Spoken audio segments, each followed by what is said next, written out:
conversation is over. I'm telling you for the last time, get lost. Really shouldn't have done that. Yeah? And who's gonna stop me? You? The afternoon sun cast long, lazy shadows across the polished marble entrance of Aura, the kind of exclusive downtown club that prided itself more on who it kept out than who it let in. Its name was whispered among the city's elite, a sanctuary of velvet ropes, hushed tones, and $1,000 handshakes. Guarding this sanctuary, standing like a monument carved from granite and disapproval, was Darius Thorne, at 6'5", with shoulders that strained the seams of his tailored black suit. Darius was more than a security guard. He was a gatekeeper, the human embodiment of the club's impenetrable facade. For 8 years, his judgment had been law at this door. His gaze, flat and dismissive, was a weapon he wielded with practiced ease. At precisely 2:17 p.m., a young man approached the entrance. He looked to be in his late 20s, with a lean build and a way of moving that was entirely unremarkable. He wore a simple, dark gray hoodie, the kind you'd buy in a 3-pack, a pair of well-worn denim jeans, and plain white sneakers. He had no entourage, no flashy watch, no air of entitlement. He looked, to Darius's expertly trained eye, like a delivery driver who had taken a wrong turn, or worse, a tourist who thought the club was a public art gallery. The man, Julian Croft, stopped a respectful few feet from the velvet rope. Waiting, Darius let him wait. He checked his phone, adjusted his earpiece, and scanned the street, performing the silent theater of importance. He wanted the man in the hoodie to feel the full weight of his insignificance, to understand that he was about to be rejected before a single word was spoken. Finally, after a long, deliberate pause, Darius looked at him, his eyes sweeping over Julian's attire with a slow, insulting appraisal. He didn't speak. He simply shook his head, a small, barely perceptible motion that was meant to be a final, crushing dismissal. Julian didn't move. He met the guard's gaze, his expression unreadable. "Good afternoon," Julian said, his voice calm and even. "I'm here for a meeting." Darius allowed a small, humorless smirk to touch his lips. "Not in that. You're not," he said, his voice a low rumble. He gestured vaguely at Julian's entire person. "Club has a dress code. No sneakers, no denim, no hoodies. You'd know that if you belonged here." The last few words were laced with a particular kind of poison, the casual cruelty of a man who enjoyed his power, however small it might be. "I see," Julian replied, his composure utterly unruffled. "I wasn't aware. I have an appointment with the general manager." Darius actually laughed this time. A short, barking sound. "Everyone has an appointment with the manager when they can't get in. It's the oldest line in the book. Kid, nice try." He turned his body slightly, presenting his broad shoulder to Julian, a clear physical signal that the conversation was over. "Go home, change into a real suit, and maybe you can try again some other time. Or don't. We're not hurting for members." He expected the young man to flush with embarrassment, to mutter an apology and slink away. He expected the usual reaction of the rejected, a flash of anger, a deflated ego, and a hasty retreat. But Julian Croft did none of those things. He remained perfectly still, his hands in the pockets of his hoodie, his gaze steady. He was not intimidated. He was not embarrassed. He looked analytical, as if he were observing a curious specimen under a microscope. "That's not going to work for me," Julian said, his tone still polite, but now with an underlying firmness that was impossible to ignore. "I need you to call your manager. Tell him Julian Croft is here." The use of his full name, spoken with such quiet confidence, should have been a warning sign. It should have planted a seed of doubt in Darius's mind. But Darius was a man who operated on visual cues, on the superficial shorthand of wealth and status, and everything he saw in front of him screamed nobody, a hoodie, jeans, sneakers. This wasn't a member. This wasn't a guest. This was an inconvenience, a challenge to his authority at the door. And Darius Thorne did not like to be challenged. The wall he had built was not just physical, it was a fortress of ego, and it was about to be tested. Darius Thorne's world was a simple one, governed by a binary code of appearance. There were the insiders and the outsiders, the worthy and the unworthy. A person's value could be calculated in the cut of their suit, the brand of their shoes, the weight of their watch. For 8 years, this formula had served him well. It had given him a sense of purpose, a feeling of control. He wasn't just a guard. He was a curator of people, the first line of defense against the undesirable, the common, the unimpressive. And the young man standing before him was the epitome of unimpressive. "Listen to me, kid," Darius said, turning back to face Julian fully. He took a half-step forward, using his size to loom, a tactic that usually worked on men twice Julian's age. "I'm not going to call anyone. My manager, Mr. Holloway, is a very busy man. He doesn't have time for whatever this is. Did you lose a bet? Is it laundry day? Whatever the reason, you're not dressed for Aura, which means you're not coming into Aura. It's that simple." The insults were designed to provoke a reaction, to get a rise out of Julian, to confirm Darius's assessment that he was dealing with some hot-headed street kid who didn't know his place. An angry outburst would give him the perfect justification to call for backup and have him removed. But Julian didn't take the bait. His expression remained placid, almost detached. "I understand the policy you're describing," Julian said. "But I'm telling you, it doesn't apply in this situation. Please, just make the call. It will be much easier for everyone." The phrase, "easier for everyone," was delivered not as a threat, but as a statement of fact, a piece of friendly advice. This infuriated Darius even more. The sheer, unadulterated nerve of this person was astounding. He saw Julian's calm not as a sign of strength, but as a profound act of disrespect. It was the calm of someone who thought the rules didn't apply to them, and Darius's entire job was to teach people that the rules always applied. "You don't get it, do you?" Darius sneered, his patience, already thin, now evaporating completely. "I am the manager. As far as you're concerned, I make the decisions out here, and my decision is no. Now. I've been polite. I'm giving you one last chance to walk away before this becomes a scene. You don't want a scene." He was projecting. He was the one creating the scene. Two women in designer dresses who were approaching the entrance paused, sensing the tension. They gave Julian a disdainful look and then gave Darius a nod of approval, a silent affirmation that he was doing his job, protecting their exclusive space from the riffraff. The small act of validation bolstered Darius's ego. He was the protector of the realm.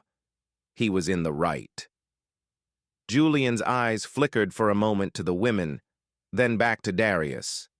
He seemed to be processing the entire interaction, not as a participant, but as an observer. "You're making a mistake," Julian said, his voice still quiet, but now carrying a new weight. It was the sound of a judge about to deliver a verdict. "The only mistake here is you, still standing on this sidewalk." Darius shot back. "I'm not calling anyone. I'm not talking about this anymore. The conversation is over. Goodbye." He turned his back on Julian completely, a definitive, final gesture. He crossed his massive arms over his chest and stared out at the street, a stone wall of defiance. He expected to hear the soft scuff of sneakers in retreat. He expected the satisfying feeling of victory, of having successfully repelled an intruder. Instead, he heard the same calm voice, now directly behind his shoulder. "I am not leaving," Julian said, "and you will call your manager. His name is Marcus Holloway. You will tell him that his 2:30 p.m. appointment is here, and you will do it now." There was no please this time. The request had become a command. The tone was still quiet, but the steel underneath it was now fully exposed. Darius froze. For the first time, a tiny crack appeared in his wall of certainty. No one had ever spoken to him like that, not with that kind of absolute, unshakable authority. He slowly turned his head, his jaw clenched. The arrogance in his eyes was now battling with a flicker of something else, something he wasn't used to feeling at this door, a sliver of doubt. But his pride was too great to let it show. He had already gone too far, invested too much of his ego in this confrontation. Backing down now was not an option. He had to crush this. Julian Croft stood his ground, a picture of unnerving tranquility in the face of Darius's rising aggression.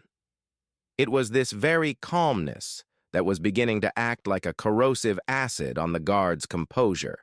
A person who was supposed to be intimidated, who was supposed to be retreating in shame, was instead standing there as if he owned the very patch of sidewalk they were on. Julian wasn't just challenging Darius's authority, he was fundamentally ignoring it, treating it as an irrelevant obstacle. From Julian's perspective, this was no longer a simple attempt to enter a building, it was a diagnostic test. He had invested millions of his own money into this club, pulling it from the brink of financial ruin just 6 months prior. He had done so anonymously, through a holding company, preferring to observe the business from a distance before making his presence known. He had heard whispers of declining service standards, of an atmosphere of arrogance that was alienating potential high-end clientele. He had come here today, dressed down deliberately, to see the club not through the eyes of a VIP, but through the eyes of an outsider. He wanted to test the front door, and the front door was failing spectacularly. He watched Darius, noting the subtle tells of a man whose authority was built on a fragile foundation. The way he puffed out his chest, the slight tremor in his jaw when he was challenged, the reliance on physical intimidation over professional communication. Darius wasn't a good security professional. He was a bouncer who had been given a nice suit. He was a liability, a walking, talking representation of the exact cultural rot Julian had suspected. "I'm going to ask you one more time," Julian said, his voice patient, as if speaking to a child who was refusing to listen. "Get your manager." Darius saw the patience as mockery. He felt the eyes of the two women, who were still lingering nearby, watching the unfolding drama. He felt his authority, the one thing that gave him status and identity, slipping away. He had to reassert control. "And I'm telling you for the last time, kid, get lost." Darius's voice dropped to a low growl. He was done with words. He took another step forward, closing the remaining space between them.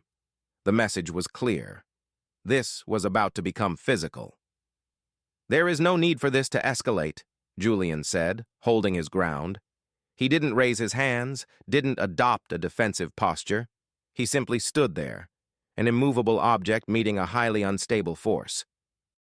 His lack of fear was what finally broke Darius's control. It was incomprehensible to him. Everyone was afraid of a man his size, especially when that man was angry and wearing a uniform that signified power. "You brought this on yourself," Darius muttered, more to himself than to Julian.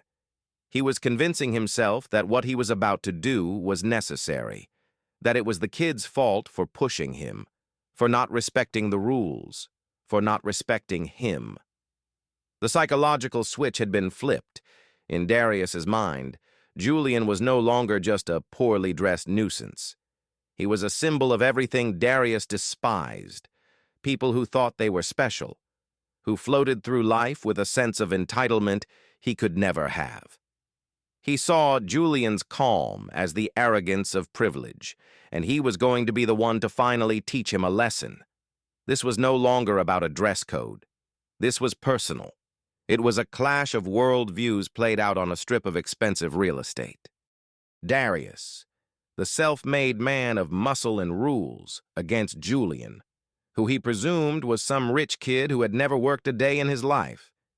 It was a deeply flawed assumption, but it was the narrative he needed to justify his next move. And Julian, ever the analyst, saw it all happening. He saw the flawed logic, the rising anger, the insecure pride. He had all the data he needed. The test was complete. Now, all that was left were the consequences. Darius Thorne had made a critical, career-ending calculation. He had weighed the man in front of him and found him wanting. He saw no value, no threat, no power. He saw only an obstacle to be removed. Convinced that he was acting with the full authority of the club behind him, he decided to end the standoff not with a phone call, but with force. "All right, you've had your chance," Darius said, his voice taking on a hard, official edge. He reached out and planted his large, open palm flat against Julian's chest. It wasn't a violent shove. Not yet. It was a calculated act of dominance, a physical assertion of power. "I'm escorting you off the property. You are now trespassing." The moment his hand made contact, the entire situation crossed a legal and professional line. This was no longer a verbal disagreement over a dress code. It was now, technically, assault. Julian didn't flinch. He didn't even seem to register the hand on his chest. His eyes remained locked on Darius's, and for the first time, there was a flicker of something other than calm in them. It wasn't anger. It was disappointment.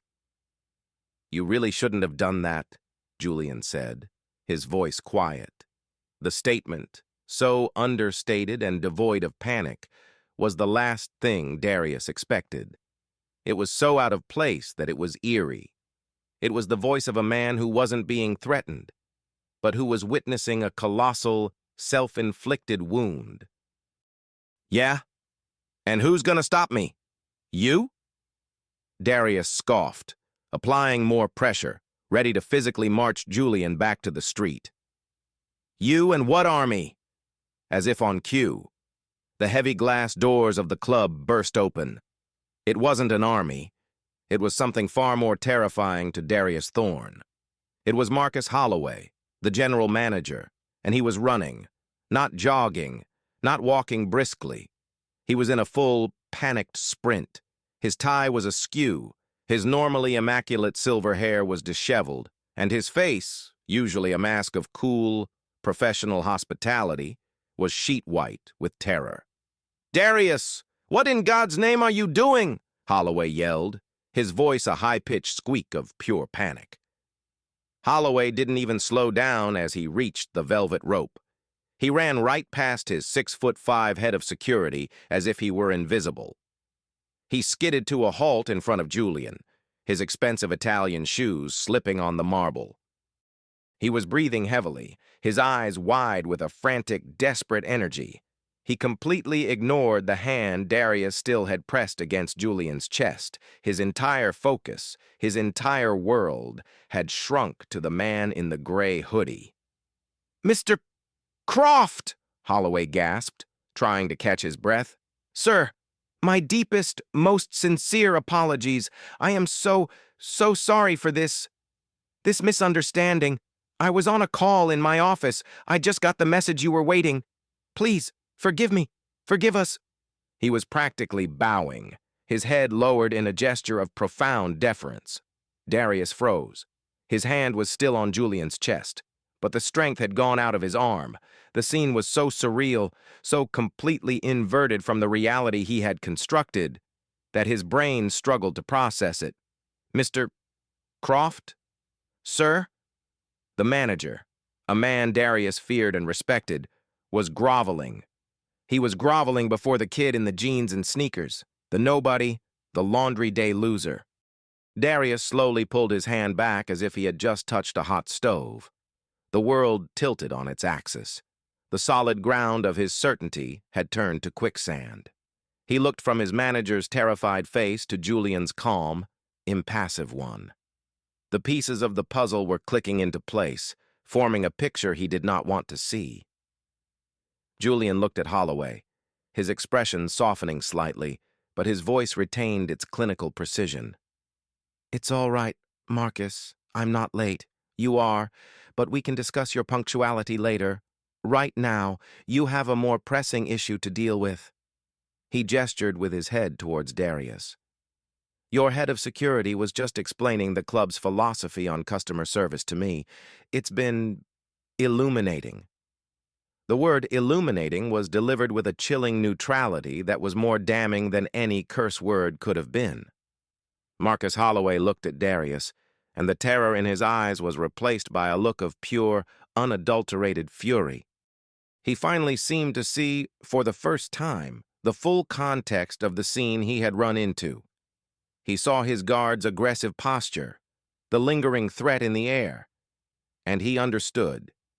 He understood that Darius had just taken a stick of dynamite to his own career and potentially to the entire club.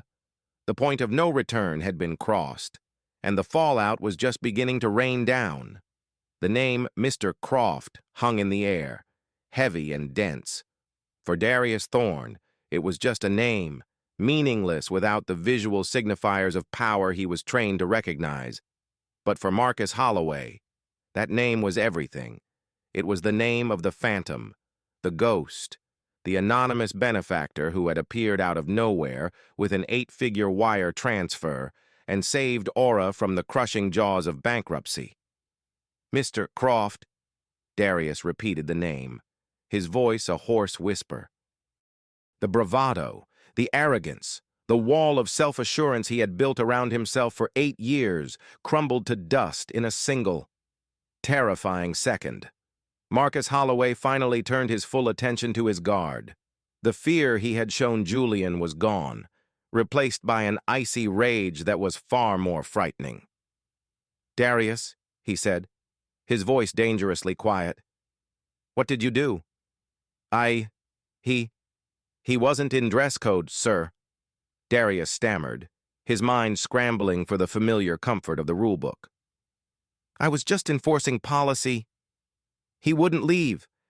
He demanded I call you."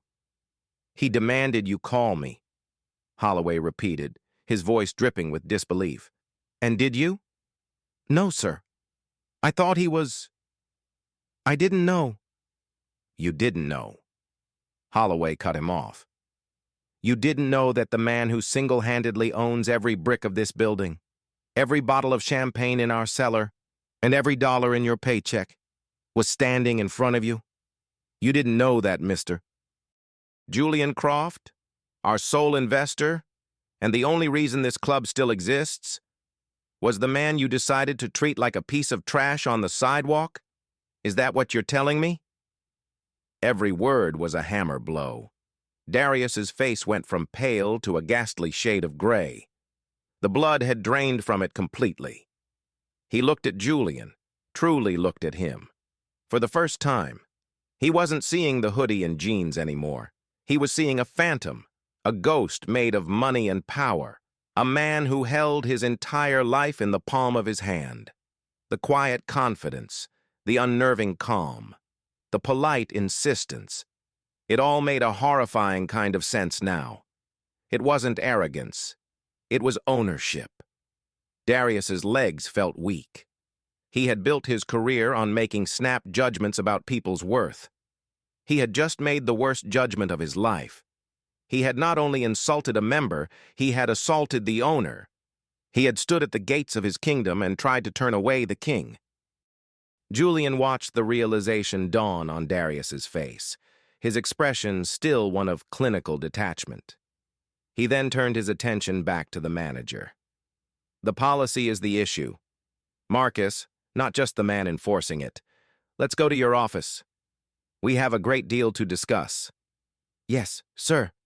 Of course, sir. Right this way, Holloway said, gesturing frantically toward the door. He turned to Darius one last time. You, do not move from this spot. Do not speak to anyone. Just stand here and think about what you've done. The order was a formality. Darius looked like he had been frozen in place, a statue of regret. As Julian and Holloway walked through the glass doors, the atmosphere inside the club shifted instantly. The hushed, exclusive vibe was shattered by the sight of the panicked manager escorting a man in a hoodie with the deference usually reserved for royalty. The few patrons and staff members in the lobby stared, confused. The bartender stopped polishing a glass. A hostess froze mid-step. They all knew something was wrong. Julian walked through the opulent lobby, his sneakers silent on the plush, imported carpet. He took in the dark wood paneling, the modern art, the carefully curated lighting. He was no longer just an observer. He was the owner, inspecting his investment, and he had found a critical flaw before he even made it past the front door. He followed Holloway down a corridor and into a spacious, well-appointed office. Holloway rushed behind his large mahogany desk, looking flustered and small in his own seat of power. Mr. Croft, I cannot apologize enough. Darius has been with us for years. He's usually, well, he's firm, but this is unacceptable. He will be dealt with, I assure you. He will be terminated immediately. Holloway was trying to solve the problem quickly, to cauterize the wound by firing the offending employee. He assumed that's what Julian wanted, a head on a platter, but Julian didn't sit down. He stood in the middle of the room, his hands back in his hoodie pockets. He looked at Holloway, and his gaze was not that of a man who wanted a simple firing. It was the gaze of a man who was about to perform a full system audit. Firing him is the easy part. Marcus, Julian said, his voice dangerously calm. It's a symptom, not the disease. I'm more interested in the disease. I want to see the official dress code policy. I want to see your employee training manuals. And I want to know who decided that the face of my multi-million-dollar investment should be a man who judges people by the price of their shirt. The quiet audit had begun. Marcus Holloway's office, once a sanctuary of control and authority, had transformed into an interrogation room, and he was the sole person on the stand. Julian Croft was not behaving like a typical angry owner. There was no yelling, no table pounding, no threats. His approach was far more terrifying. It was methodical, surgical, and deeply analytical. He was dissecting the club's entire operational philosophy, and Marcus was the one holding the scalpel, forced to cut into the institution he had built. The training manuals. Marcus. Let's start there, Julian repeated, his voice soft but unyielding, visibly sweating. Holloway fumbled with a drawer in his desk and pulled out a thick, leather-bound binder with the Aura logo embossed in gold. He slid it across the polished surface of the desk. Here you are, sir. Our entire employee protocol and conduct guide. Julian didn't open it. He just looked at it. Who wrote this? Well, I did, primarily, with input from our previous ownership group. I see, Julian said. He walked over to the desk, picked up the binder, and let it fall open. He scanned a few pages, his eyes moving quickly. Where is the section on discretion, on situational awareness? Where is the chapter that teaches your staff to differentiate between a member who prefers casual attire and an actual security threat? Well, sir, it's not spelled out in those exact terms. Holloway stammered. The dress code is meant to be a clear black and white rule. It simplifies things. It maintains the club's standard of elegance. It simplifies things. Julian repeated the phrase, letting it hang in the air. What it does, Marcus, is it provides a convenient excuse for prejudice. It outsources judgment to a rule book so that people like Darius don't have to engage their brains. He wasn't protecting the club's elegance. He was indulging his own petty power trip, and your rule book gave him the justification to do it. He closed the binder with a soft thud. This document is the problem. It's a relic.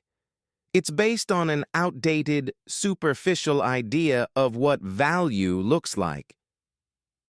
You think elegance is a tie and a starched collar? I think elegance is how you treat people. It's respect. It's dignity. Your front door, the very first impression of my brand, currently offers none of those things. Holloway looked like he had been punched. He had always prided himself on the club's exclusivity, believing it was their primary selling point. He had never considered that it might be their greatest weakness. I see your point. Sir, he said, his voice barely a whisper. Do you? Julian asked, his gaze sharp. Because from where I'm standing, it looks like you've cultivated a culture of arrogance. You've empowered a man like Darius to believe that his only job is to be a wall, not a host. Did you ever review his performance? Did you ever stand out there and watch how he interacts with the public? I review the incident reports, Holloway said defensively, and there have been very few. Darius keeps things quiet. Of course he does, Julian countered. Who is going to file a report? The people he turns away? They just leave, feeling humiliated, and they tell 10 of their friends what an awful, elitist place Aura is. You're not measuring the problem, Marcus. You're measuring the silence of the people you've insulted. The lack of complaints isn't a sign of success. It's a sign of failure. The logic was undeniable, and Holloway had no response. He had been managing the club based on a set of metrics that Julian had just exposed as completely meaningless. Julian walked over to the large window that overlooked the club's main floor. It was mostly empty at this time of day, a cavern of polished wood and gleaming brass, waiting for the evening rush. I didn't buy this place because I liked the wallpaper. Marcus, Julian said, his back to the manager. I bought it because it was a legendary brand that had lost its way. It had become stuffy, old-fashioned. My vision for Aura is not to be a museum for the old guard. It's to be the vibrant, beating heart of this city's culture. A place where the artist in jeans and the banker in a three-piece suit can stand at the same bar and have a conversation. A place defined by the quality of its people, not the brand of their shoes. He turned around. And that starts with the front door. It starts with the very first person a guest interacts with. That person needs to be the most charming, most intuitive, most welcoming person in the entire building, not the biggest. The implications of his words were clear. This wasn't just about firing Darius. This was about a complete and total teardown of the club's core identity. Marcus Holloway had spent a decade building Aura into a fortress of exclusivity, and its new owner had just handed him a sledgehammer and told him to start swinging at the walls. The quiet audit was over. The revolution was about to begin. The consequences of the confrontation at the front door were not loud and explosive, but quiet, swift, and permanent. The true cost of a t-shirt and a pair of jeans turned out to be far higher than Darius Thorne could ever have imagined.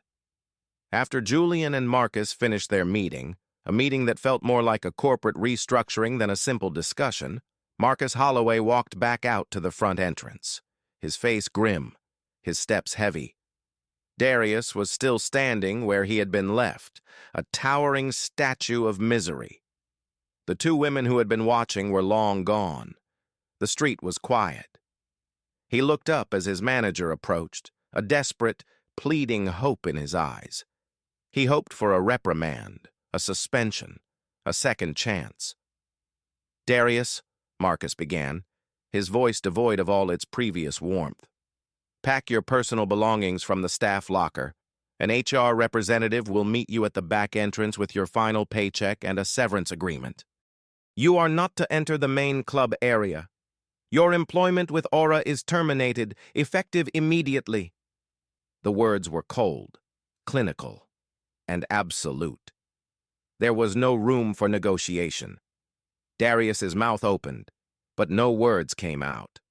For 8 years, this place had been his identity.